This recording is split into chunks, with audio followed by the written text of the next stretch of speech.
"She'll be gone by winter," the Duke told his sister, in the tone of a man settling an account rather than making a prediction. Governesses of that sort never last a season at Wrensworth. 6 weeks, Iris, and you will see. He gave her 6 weeks. He did not expect to spend Christmas asking her forgiveness. Marcus Aldrich, 7th Duke of Wrensworth, had interviewed 11 companions for his sister in the space of a fortnight that October, and had found something to dislike in every one of them, until his aunt, out of patience, had simply engaged the 12th without consulting him at all. Miss Verity Ashe arrived at Wrensworth Hall on a wet Tuesday in the last week of October 1822, with one trunk, a battered lap desk that had belonged to her father, and a small cutting of holly wrapped in damp linen that she had taken, the day before leaving Hampshire, from the hedge beside his grave. She was 25, the only child of a country clergyman who had educated her exactly as he would have educated a son, because he had never had one. And she had been without a home of any settled kind for the 14 months since his death. She was not pretty in the way the ton counted prettiness, being too tall and too direct in the eye, and she had arrived at Wrensworth Hall already aware that the Duke of Wrensworth had not wanted her. He made that plain within the hour. Miss Ashe, he received her in his study rather than the drawing-room, standing rather than sitting, which she understood correctly as a deliberate discourtesy. "My aunt has engaged you without my knowledge or my approval, and I will tell you plainly what I told the 11 ladies who came before you and did not suit. My sister is 17 years old. She is to be presented in the spring, and she requires polish, not sentiment, and certainly not the sort of clergyman's daughter earnestness that mistakes a good heart for an education. I give you 6 weeks, Miss Ashe. If at the end of them I judge you have not answered, you will be paid a quarter's wage and shown the door, and I would rather you understood that today than discover it by surprise in December. That is very plain of you, Your Grace. I find plainness saves everyone a great deal of wasted feeling. Then, I will be plain in return." Verity Ashe did not lower her eyes. "You have decided I will fail before I have taught your sister a single lesson, which tells me a great deal about your own habits of judgment and nothing whatever about my qualifications. I will take the 6 weeks, Your Grace, because I have nowhere else at present to take them, and I will let my work answer you rather than my temper, which I understand is precisely what you are hoping I lack the discipline to manage." He had not expected that, and something in his face showed it before he mastered it, and Verity Ashe curtsied and left the study with her lap desk still under her arm, having never once been asked to sit down. His aunt, Lady Wrensworth's widowed sister-in-law, Mrs. Fairweather, who had engaged Verity in the first place, and who lived in the dower cottage at the edge of the park, heard the whole exchange reported to her within the hour by a housemaid who had lingered near the door, and arrived at the hall that same afternoon expressly to tell her nephew what she thought of it. "You gave that poor girl 6 weeks, and not one kind word to go with them," she said, settling into the chair across from his desk without being invited to sit, precisely as he had failed to offer Verity the same courtesy. "I engaged her because I liked her directness in the interview, and because I am tired, Marcus, of watching you turn every new face in this house into a suspect before it has had the chance to prove itself anything else. Your father's mistakes were his own to make. I would ask you not to go on paying for them at Miss Ashe's expense. I am protecting this family, Aunt Louisa." "You are punishing this family," said Mrs. Fairweather, "for a crime a woman who has been in this house 4 hours did not commit, and she left him to sit with that for the remainder of the afternoon." Which he did, though he would not have admitted it to a living soul.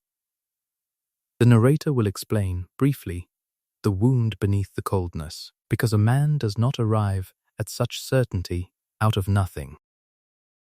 Marcus Aldrich's mother had died when he was 9, and Iris was an infant, and his father, the sixth Duke, had filled the 11 years following with a succession of governesses and companions engaged more for their beauty than their character, one of whom had very nearly succeeded in becoming the next Duchess of Rensworth, before an alert great-aunt intervened. Marcus had watched, as a boy, a parade of women use charm and apparent devotion to work their way toward his father's fortune and his sister's trust. And he had concluded, by the time he inherited the title at 24, that warmth in a paid companion was simply a technique, and that the safest household was a cold one, because cold households could not be so easily robbed. He did not tell Verity Ash any of this. He simply watched her from a cold distance and waited for the 6 weeks to prove him right. They did not. Iris Aldrich had been a difficult pupil for 11 governesses because she had spent 17 years being managed rather than taught, handed from one instructress to the next like an object requiring maintenance. And Verity Ash was the first person in the girl's memory who asked her on the second morning what she actually wished to learn. "Nobody has asked me that before," Iris said, startled. "Then we have found the first thing wrong with your education, and we may as well begin correcting it." Iris wished, it turned out, to understand estate accounts, which she had watched her brother labor over since their father's death, with a private terror that she would be equally lost when her own dower properties came to her, and to play the pianoforte well rather than merely correctly. And, though she did not say this last aloud for a fortnight, to understand why her brother had grown so cold since their father's death, that she sometimes forgot what his laugh sounded like. He was not always like this, Iris said, on the fourth evening, curled in the window seat of the schoolroom with her knees drawn up. Before Papa died, he used to carry me on his shoulders through the orangery and pretend to be a dragon. I was 11. I remember it perfectly, and I sometimes wonder if I invented it, because I cannot make it fit the man downstairs. Grief changes people for a time, Iris. It does not always change them forever. It has been 3 years. Iris looked down at her own hands. I have started to think perhaps this is only who he is now. Verity did not answer that directly, because she did not yet know the truth of it herself. But she filed the words away carefully, the way she filed everything that mattered, and began, without ever announcing that she was doing it, to watch the Duke of Rensworth as closely as she watched his sister's lessons. She began the accounts the following morning with a plain green ledger and a patient thoroughness that made Iris, within a week, stop dreading the very sight of a column of figures, and by the end of the second week, the girl was correcting her own brother's marginal notes on the home farm's expenditure, with a confidence that made Mrs. Pruitt, passing the study door, stop and listen with open delight. Verity taught her the first 2 directly. She approached the third sideways, and with patience, by simply being, herself, the kind of steady and unhurried presence that made a frightened girl feel safe enough to ask questions, and by the 3rd week, Iris Aldrich was laughing more than she had in 3 years. And the housekeeper, Mrs. Pruitt, remarked to the butler that the nursery wing had not sounded like that since the old Duchess's time. Marcus noticed the laughter before he noticed anything else. He noticed it the way a man notices an unfamiliar sound in his own house at night, with unease before curiosity, and curiosity before anything gentler. He watched Verity Ash, in the 4th week, cross the stable yard in the rain, without a moment's hesitation to help a groom's boy who had gone down under a spooked cart horse, holding the animal's head herself with a steadiness that told him she had grown up around horses and had never once been coddled away from difficulty. He watched her, in the same week, sit up 2 full nights with a housemaid down with a fever that Mrs. Pruitt privately feared was something worse, reading to the girl in a low voice until dawn both nights, asking nothing and expecting no thanks. He watched the whole staff of Rensworth Hall begin, within a month, to speak of Miss Ashe in the particular warm, proprietary way a household speaks of someone it has decided to keep.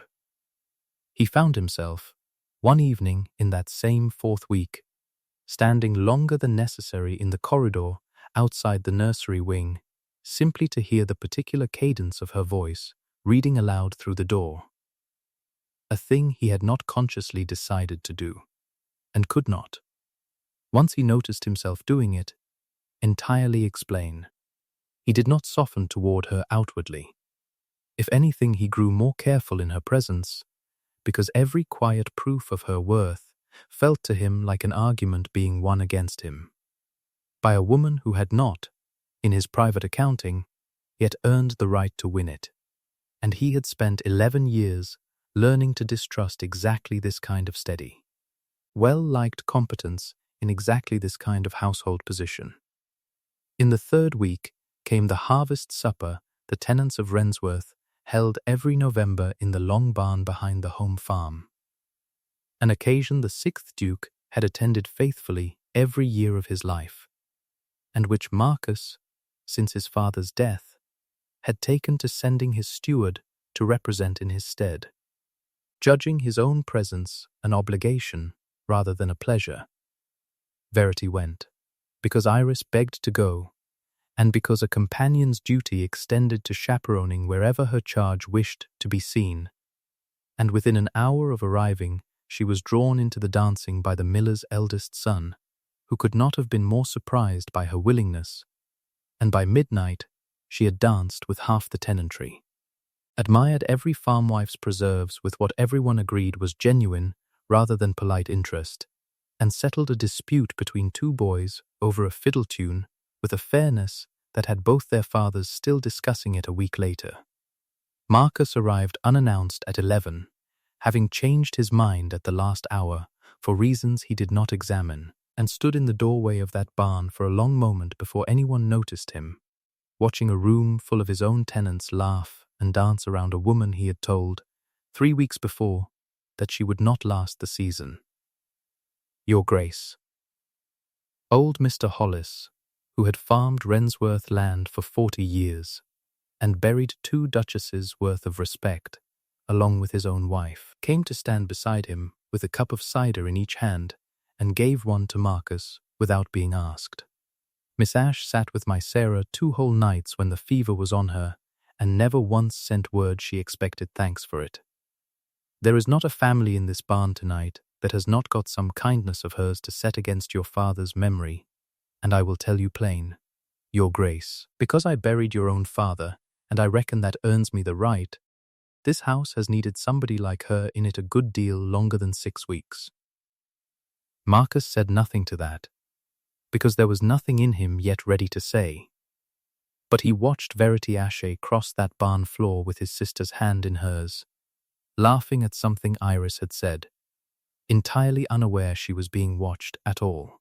And something in his carefully guarded accounting of the world shifted a fraction that he would spend the rest of that week trying, unsuccessfully, to shift back. It was in the 5th week that the true trouble arrived, in the shape of Mr. Aubrey Kestrel. He was 28, elegant, thoroughly charming, and possessed of exactly £400 a year against considerably more than that in gaming debts he had taken great care to keep from general knowledge, and he had fixed his attention, that autumn, on Lady Iris Aldrich and her £12,000 with the single-minded patience of a man who understood that a 17-year-old, starved of warmth, was the easiest possible mark for a practiced one. He called at Rensworth Hall 3 times in a fortnight, ostensibly to see the Duke on a matter of shared acquaintance, and each time contrived a quarter-hour alone with Iris in the music-room or the winter garden. And Iris, who had been told all her life that she was awkward and unremarkable, bloomed under his attention in a way that frightened Verity considerably more than it charmed her. "He listens to me," Iris said, defensive, when Verity raised it gently. "He asked my opinion of the new Waverley novel, and he actually waited for the answer." "I am glad someone is asking your opinion, Iris," I would only ask you to notice how quickly he turns every conversation toward what you will have when you come of age, and how rarely toward anything you have already become." Iris did not want to hear it, and said so, and for 3 days the warmth between them cooled considerably, which Verity bore because she judged the girl's safety worth more than her own comfort, though it cost her a great deal to bear it. She went, instead of arguing further, to the Duke. "Mr. Kestrel is courting your sister's fortune, your Grace, not your sister, and I believe you know it, because I have watched you receive him with exactly the correct degree of civility a man extends to a person he does not trust." Marcus looked up from his desk with an expression she had not seen from him before, something closer to genuine attention than the cold correctness he usually offered her. "You have been at Rensworth 5 weeks, Miss Ashe, and you have decided you understand my sister's heart better than I do. I have been at Rensworth 5 weeks, and I have spent every one of them in your sister's actual company, which is rather more than I have observed of you, your Grace. I do not say this to wound you. I say it because she is lonely enough to mistake practiced attention for real affection, and a girl that lonely will forgive a great deal in a man who simply troubles to listen, and I would rather she learn to tell the difference from me now than learn it from Mr. Kestrel's creditors later." It was the first time in 5 weeks that Marcus Aldrich had looked at Verity Ashe and seen, plainly, not a threat to be managed, but a person doing precisely the work he had failed, for 3 years, to do himself. He found himself, in the days that followed, seeking her out in the evenings under thin pretexts, a question about Iris's progress that could easily have waited until morning, an opinion on a tenant's petition he had never once before thought to ask a companion's view on, and each time, he told himself, it was only prudence, and each time he stayed considerably longer than prudence required. "You are not at all what I expected when my aunt's letter arrived," he admitted one such evening, standing in the library doorway with a estate ledger he had not, in truth, needed her opinion on at all. "I confess I do not know quite what to do with the correction." "You could begin," Verity said, not looking up from her mending, "by admitting it out loud more than once, your Grace. I find corrections tend to take better with repetition." He had laughed at that, briefly and without meaning to, a sound so unfamiliar in his own ears that he stopped himself almost as soon as it started, and Verity had looked up at the sound with open surprise, and something passed between them in that unguarded half-second that neither of them was yet prepared to name. "What would you have me do?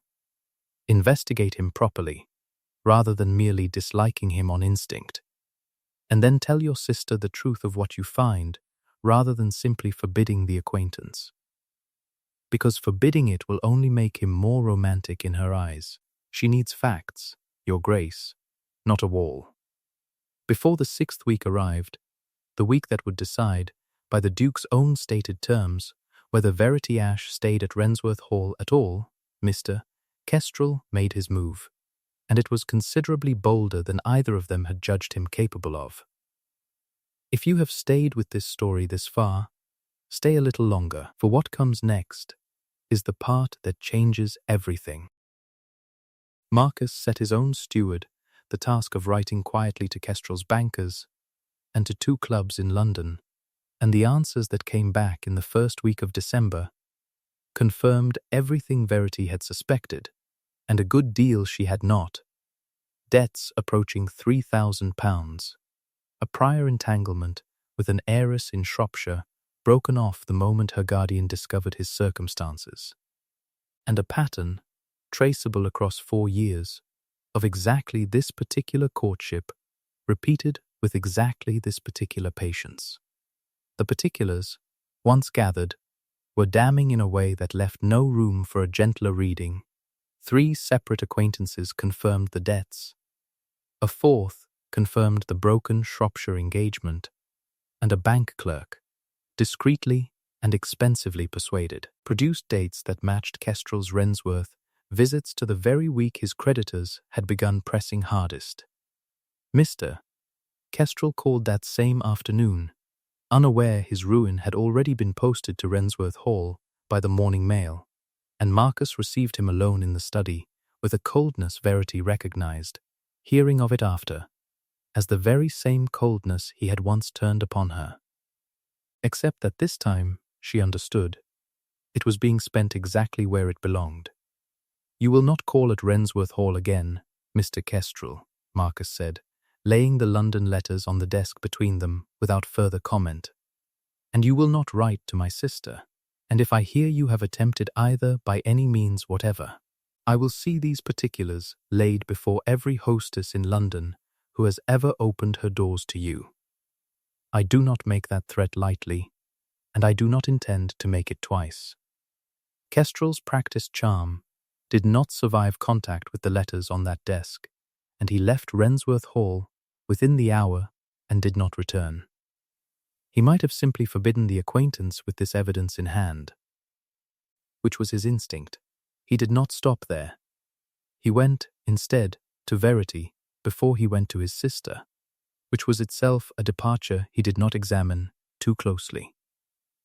"You were right," he said, standing in the doorway of the schoolroom rather than entering it, which had become, without either of them remarking on it, a habit that preserved a particular kind of careful distance between them about all of it. "I have the particulars from London. I do not know how to tell Iris without breaking something in her that I have only just begun to see mended. Then let me help you tell her, if you will allow it. Not instead of you, Your Grace. Beside you." Verity set down her pen. "She trusts me now in a way she has not learned yet to trust you again.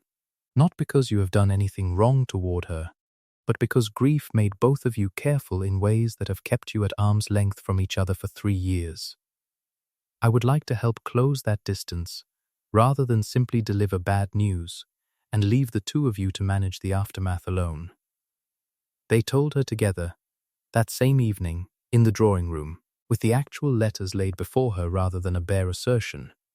And Iris wept, and was furious, and was heartbroken, and Verity sat beside her the whole of it with an arm around her shoulders, while Marcus, for the first time in 3 years, simply stayed in the room through his sister's grief instead of retreating from it, and answered her anger without flinching from it, and told her, plainly, that he was sorry he had let 3 years of his own coldness leave her lonely enough to be so easy a target. It was past midnight before Iris finally slept, worn out with weeping, and Marcus and Verity stood together in the cold corridor outside her door, both of them exhausted in the particular way that comes only from having carried someone else's pain the whole of an evening. "You did that better than I could have," Marcus said quietly. "All of it, not only tonight, 5 weeks of it. I did it because I care for her, Your Grace, not to win an argument with you." Verity's voice had gone unsteady with tiredness, though I confess I am glad, for once, not to be doing it alone. He looked at her in the low candlelight of that corridor, and something in his chest, held tight and cold for 3 years, gave way without warning at all. Not toward romance, not yet, but toward the plain, undefended recognition of a person who had simply, quietly, been better than he was at the one thing he had spent 3 years failing to do. His hand came up, slow, and rested against the doorframe beside her rather than against her, close enough that she could feel the warmth of him in the cold corridor. Neither of them moved for a long moment, the candle guttering low in its sconce, both of them entirely too tired and too raw for anything but honesty. "I owe you an apology considerably larger than the one I have just watched myself fail to give my own sister," he said.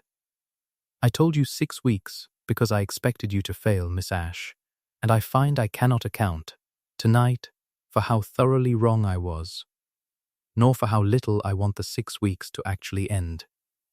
They end in 3 days, Your Grace. I am aware."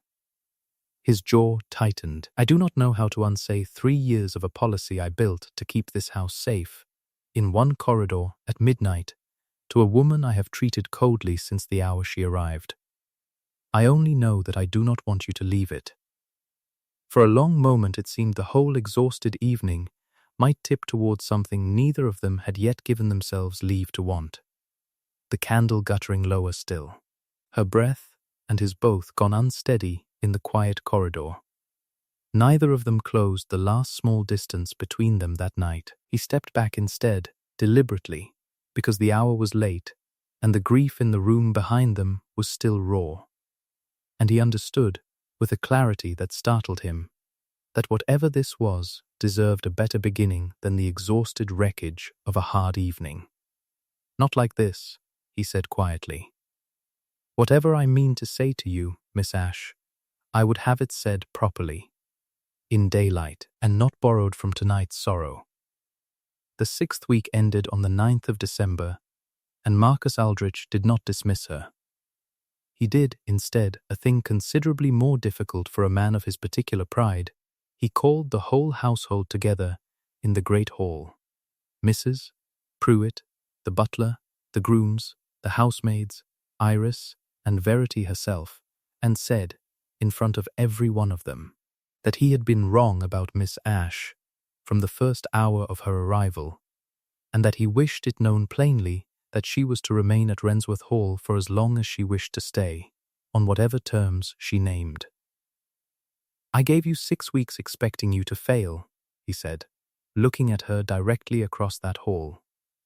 "I did not expect that by the end of them. My own household would have chosen you so completely I could not have removed you if I had still wished to. And I do not wish to.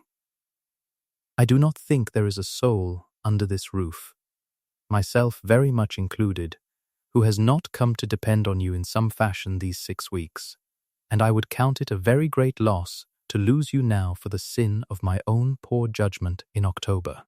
Mrs. Pruitt, unable to help herself, said here from the back of the hall, and the grooms and housemaids laughed and echoed it, and Verity Ashe stood in the middle of that hall with her whole face gone warm, and understood for the first time in 14 months that she had somewhere in the world that genuinely wanted her to stay.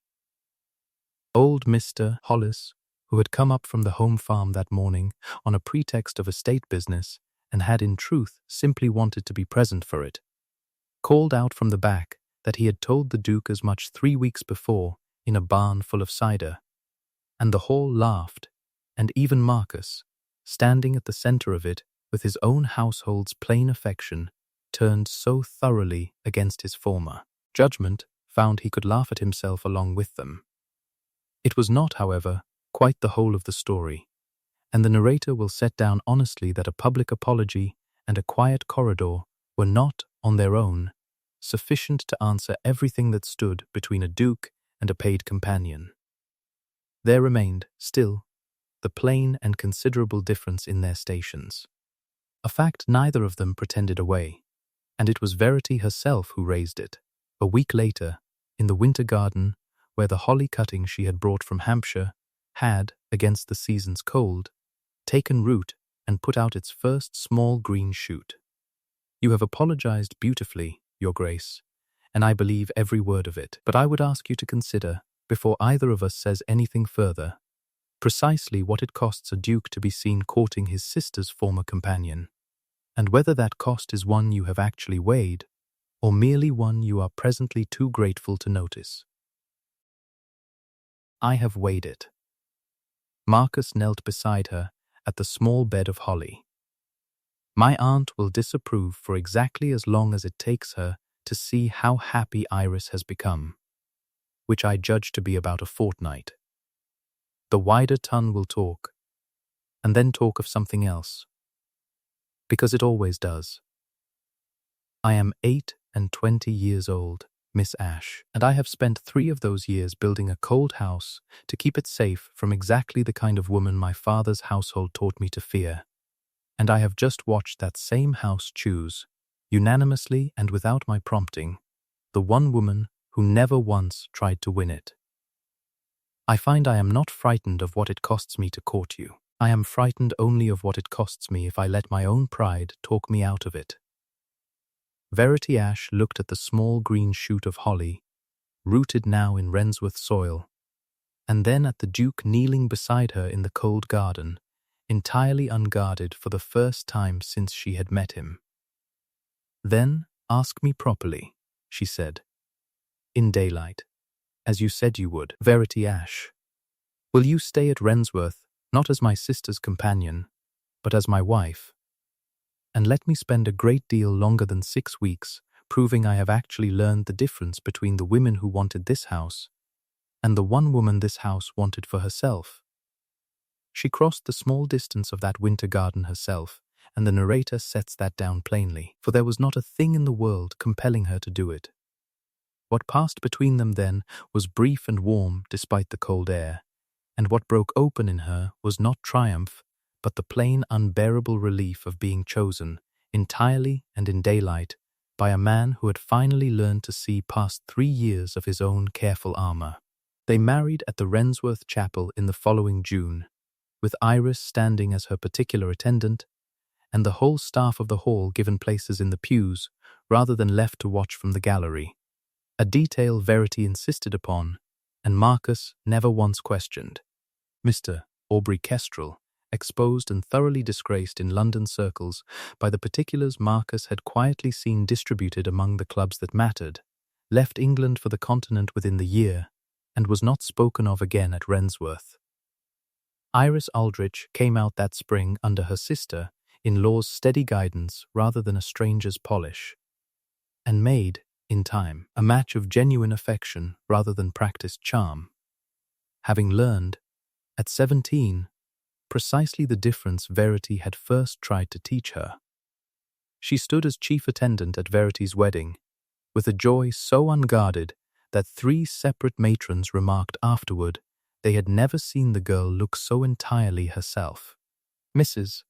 Pruitt remained housekeeper at Rensworth for 11 years more, and told anyone who asked that she had known, from the very first week, precisely how the 6 weeks would end, though she was careful never to say so to the Duke himself until a full year after the wedding, at which point he only laughed and admitted she had been right about a great many things he had been too proud to see for himself.